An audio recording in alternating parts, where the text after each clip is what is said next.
Hello, love. Welcome back. I hope that wherever you are, it's as beautiful as it is where I am here. Or at least there's somewhere that you can go and surround yourself in the beauty of nature. I marvel daily at how I get to come outside and be surrounded by trees and plants and flowers.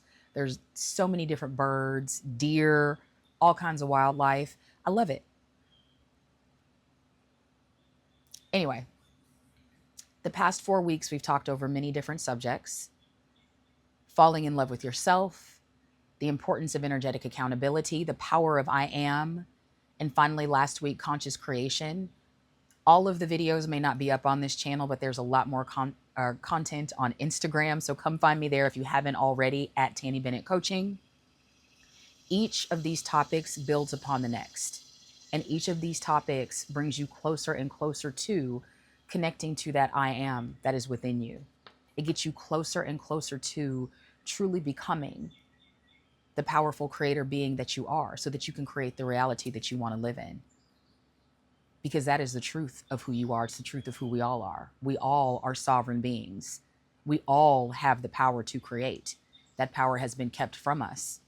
And we are moving into a time where we are reclaiming our power and we are standing in it. It's a beautiful thing. So this week, we're going to continue the progression. This week is about everything being a message. And this is just the first installment of many. We're going to move through messages that come in multiple ways.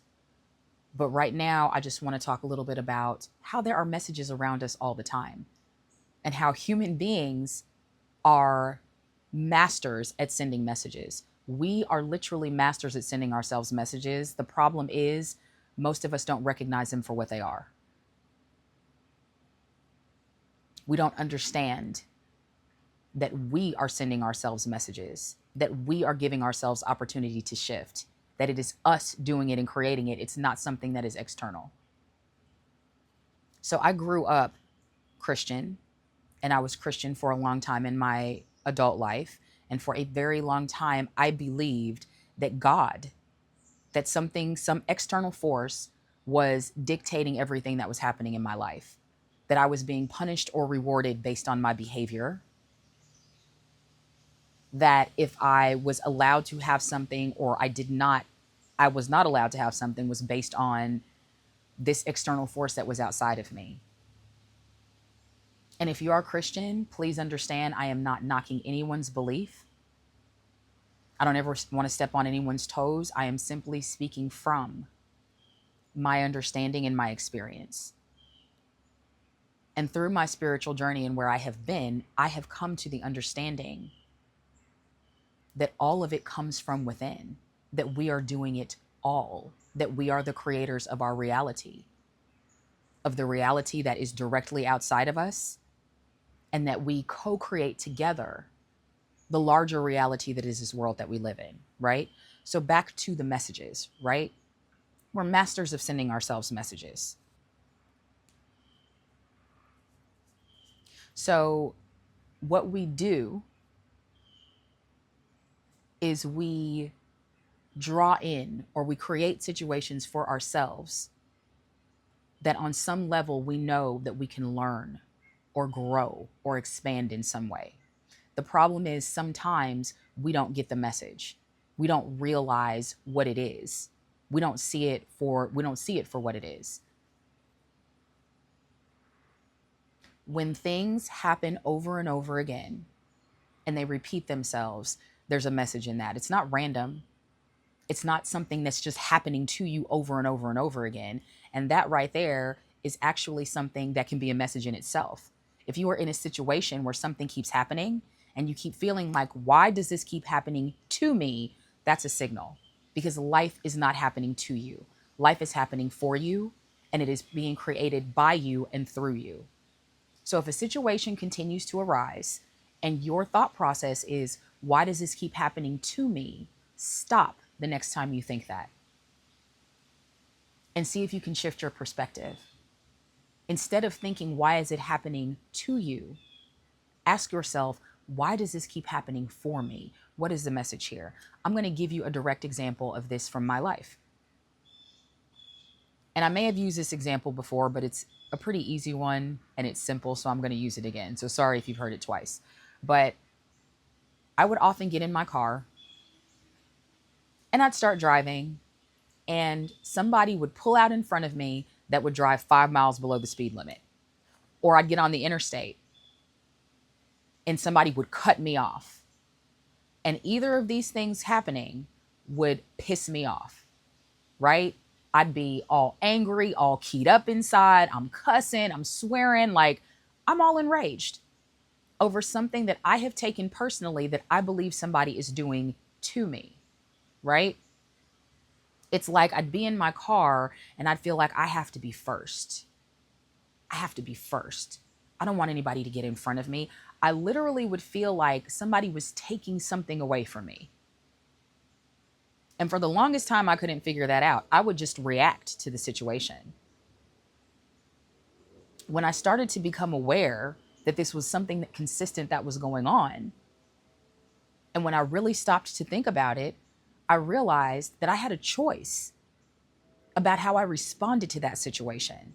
I could either continue to react the way that I always had, or I could take a breath and I could respond instead. If somebody jumps in front of me and cuts me off, there's not a damn thing I can do about that. But what I can do something about is the way that I choose to respond to that situation. So it started there. I started changing my response. I started catching myself when I was doing it, right before I was going to do it, sometimes after I did it, right? This is an incremental process. It doesn't happen all at once. This wasn't a behavior that I learned overnight, so it wasn't something that was going to go away overnight. And as I leaned into it and I explored it more, what I found is that my nervous system is wired in such a way that I felt like somebody was literally taking something from me when they got in front of me. And when I dug a little bit deeper, it went all the way back to my childhood. From not feeling seen, heard, loved.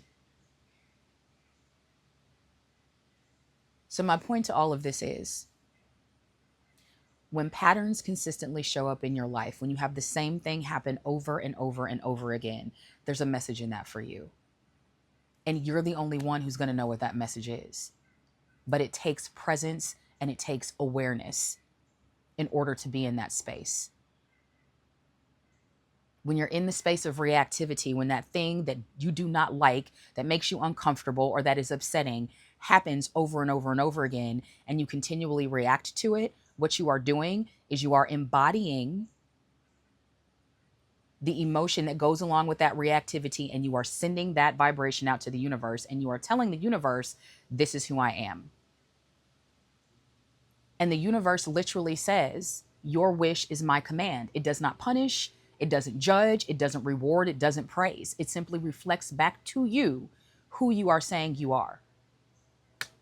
So every time I reacted out of anger and rage, and I did a bunch of swearing and acted some type of way, the universe was like, okay, this is who you are. And I kept giving myself the opportunity to shift that space, but it took me a while before I became aware enough to understand I'm the one that's doing this. This isn't happening to me. Nobody's doing anything to me. I am choosing to react the same way every single time. So I kept creating the same situation for myself over and over and over again until I was ready to shift the space. I can't change what somebody else is doing, but I can change how I choose to respond. And once I chose to respond differently, right? When I embodied a different vibration and I sent that out to the universe, things began to shift. Understand, this isn't about blame. It's not about saying you're bad or you're wrong for the way that you've been living. Absolutely not. Trust me, when I speak about these things, I speak from experience. I've been there. You're not bad or wrong. And when you get to a point where you become conscious and aware and you still react the same way that you always did, You're not bad or wrong then either. You're human. Give yourself space to be human. The most important part about this piece is presence and awareness.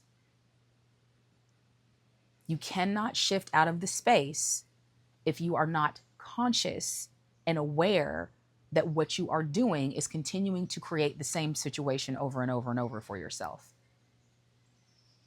Being present and having awareness is half the battle.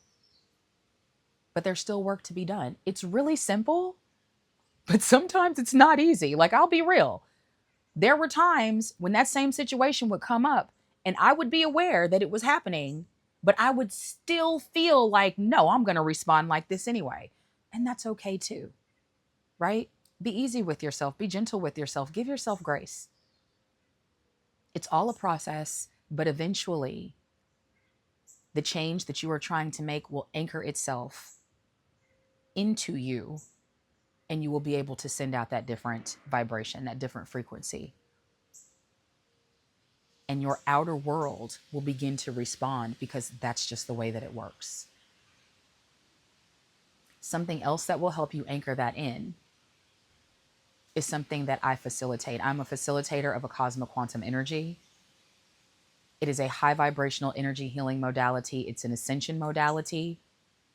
And it is here to help us to remember who we are, to help us drop the density, because as we rise, there are things that have to fall. We cannot take anger, rage, judgment, shame. We cannot take these things with us into higher levels of consciousness. Now, if you want to stay in those things, that's fine too. There's no judgment either way. But if you're watching this, I believe that you would like to plug into higher levels of consciousness. I believe you've played in the density and you know what that is and you don't want to be there anymore. So if that's true for you, tomorrow, Thursday, July 23rd at 6 p.m. Eastern, I am hosting a live group Acasma activation. It's going to help you to remember who you are. The session is $33. Everyone who registers will be sent the video. So if you cannot make it live for whatever reason, you will be sent the video. And believe me, the transmission is just as powerful through the video as it is live. So if you felt a pull to these videos, if you feel called to any of this that I've been speaking about, I would love to see you there tomorrow. The link is down below. Have a beautiful rest of your day. Blessings upon all of your nows. I love you.